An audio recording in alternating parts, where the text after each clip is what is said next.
Assalamualaikum dulur, apa kabar? Semoga sehat dan bahagia selalu. Dalam kesempatan ini saya akan membahas tentang psikologi kepemimpinan. Pemimpinan yang bisa mengayomi yang dipimpin, menyentuh jiwa yang dipimpin, akan lebih mudah mengatur dan mengordinasikan anggotanya. Maka itu ya, pemimpin itu butuh menyentuh jiwa-jiwa anggotanya, sehingga dia bisa lebih komprehensif dalam mengayomi, mengajak, memimpin anggota-anggota tersebut.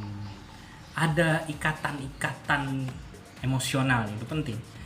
Psikologi kepemimpinan adalah implementasi yang pas dalam upaya menghubungkan aksi nyata pemimpin dengan hubungan antar pribadi. Nah, ini tadi terkait emosional ya. Antara pemimpin dengan yang dipimpin. Jadi di satu sisi psikologi kepemimpinan itu mengatur bagaimana pemimpin beraksi, tetapi juga aksi itu didasari dengan hubungan antar pribadi tadi ya, hubungan antar pribadi. Kawan-kawan yang sangat saya cintai, harapannya dari kajian-kajian psikologi kepemimpinan itu akan dirumuskan ya sebuah format bagaimana cara memimpin agar yang dipimpin itu dapat tetap menjaga komunikasi dua arah, baik antar pemimpin maupun yang dipimpin. Lalu yang dipimpin itu tetap mengikuti aturan, jangan karena dia diajak komunikasi terus, dia disentuh jiwanya, dia menjadi terlalu dekat dan tidak mau patuh peraturan. Jangan sampai seperti itu. Dan harus dipastikan pula yang dipimpin tetap taat pada keputusan pemimpin. Jadi psikologi kepemimpinan itu tetap dijaga antar hubungan ini baik, tetapi tetap ada batas antara pemimpin dan yang dipimpin. Itulah kajian-kajian psikologi kepemimpinan biasanya berkutat dalam isu-isu seperti itu. Kepemimpinan psikologis tidak mekanis, tapi ada pertukaran emosional demi kemajuan bersama. Itu tadi ya, bukan mekanis, pasti bukan asal perintah, bukan yang otoritarian gitu ya. Kepemimpinan efektif pada dasarnya bukan hanya pertukaran antara pemimpin dan bawahan. Artinya bawahan akan mendapatkan imbalan atas tercapainya tujuan organisasi. Pasti itu. Jadi memang ada hal yang sifatnya transaksional juga. Meski demikian ada hal yang sifatnya emosional juga begitu. Jadi sama-sama enak begitu. Emosional ini maksudnya nguwongke lah, kalau dalam bahasa Jawa itu nguwongke. Pemimpin itu tetap harus nguwongke sehingga yang dipimpin ini tetap bersemangat untuk bekerja atau untuk melakukan tugas-tugasnya. Gambaran dasar, keberadaan pemimpin sangat dibutuhkan dalam suatu organisasi. Pasti, itu kita harus sepakati. Karena kalau pemimpinnya bagus, idealnya yang dipimpin juga menjadi ikutan bagus. Dan organisasi itu juga menjadi bagus juga. Gitu kira-kira. Pemimpin akan menentukan arah organisasi, institusi, komunitas atau apapun itu namanya ya.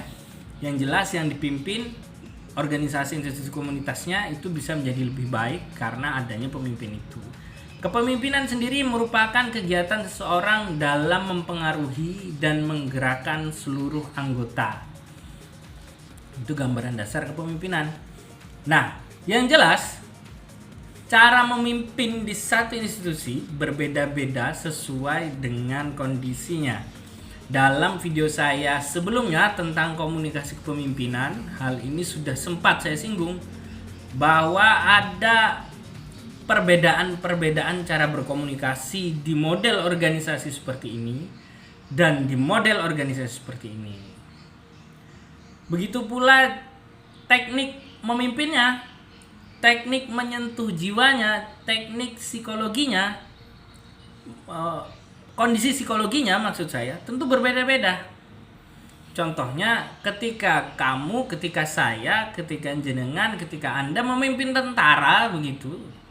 misalnya Anda seorang jenderal, itu untuk berbeda cara ngomong, cara berkomunikasi, cara menempatkan diri, cara berpikir dengan ketika jenengan memimpin masyarakat. Siapa tahu jenengan jenderal, terus jenengan biasanya memimpin militer, nanti suatu ketika begitu memimpin militer, terus pensiun jadi gubernur atau jadi wali kota atau jadi apapun itu, yang atau jadi menteri atau bahkan jadi presiden yang fokusnya adalah memimpin masyarakat, tentu parameternya sudah beda, paradigma berpikirnya beda. Karena psikologis tentara saat mematuhi komando itu berbeda dengan psikologis masyarakat saat harus patuh terhadap aturan-aturan sipil gitu. Itu beda, psikologisnya beda. Jadi cara memimpinnya berbeda-beda. Meskipun ada karakteristik ideal yang secara umum. Contohnya begini. Pemimpin itu harus objektif, harus demokratis, khususnya di negara demokrasi ya. Harus objektif, melihat sesuatu tidak boleh subjektif. Dia harus melihat kondisi faktual di lapangan. Demokratis, harus bisa menyerap aspirasi para anggota. Ramah pasti. Humoris, kalau diperlukan humoris. Artinya santai, jujur, disiplin, tegas, tetap santai, dapat mengontrol emosi, menghargai. Ingat, pemimpin harus menghargai. Kalau tidak nanti ada gesekan. Kalau pemimpin ngelok-ngelok kiai, akhirnya ada gesekan nanti. Bisa jadi terjadi pemberontakan atau perlawanan-perlawanan dari anggota-anggotanya. Bisa jadi. Memiliki sikap kekeluargaan adil tentunya, karena kadang-kala yang dipimpin itu banyak. Tidak boleh berat sebelah, tidak boleh karena dia cantik, karena dia ganteng, karena dia kuat, karena dia lemah, maka diperlakukan berbeda. Tidak seperti itu. Dan tentunya religius ya, terutama kalau di negara-negara yang basisnya adalah berbasis agama begitu, ya harus religius. Sedangkan berdasarkan karakter psikologis, pemimpin itu harus merupakan pribadi yang tenang, sabar, teliti. Ingat, pemimpin harus teliti, pemimpin perlu teliti. Kalau tidak teliti nanti berantakan juga apa yang dikerjakan. Kadang-kadang administrasi gara-gara pemimpin ini tidak teliti, justru dia yang disalahkan ketika ada administrasi, ada sesuatu yang tidak sesuai aturan begitu. Kadang-kadang memimpin cuma tanda tangan, tapi ternyata itu kesalahan administrasi, maka dia yang bisa jadi dihukum. Bahkan bisa jadi dihukum pidana dan seterusnya. Artinya dia harus teliti. Tidak mudah terpengaruh. Nah, pemimpin itu harus punya pendirian. Pemimpin itu bukan melu kono melu kene begitu. Dia harus punya pendirian dan kesadaran diri. Ini ada kaitannya dengan punya pendirian tadi. Kawan-kawan yang saya cintai, ini terkait bahwa pemimpin itu harus adaptif. Di era kekinian, kondisi cepat berubah, teknologi berkembang, jejaring sosial berbasis internet makin beragam. Ini salah satu contoh fenomena saja betapa hidup ini sudah berubah. Kehidupan ya, bukan hidup. Hidup dan kehidupan ini sudah berubah. Lingkungan sudah berubah, maka pemimpin juga mesti berubah.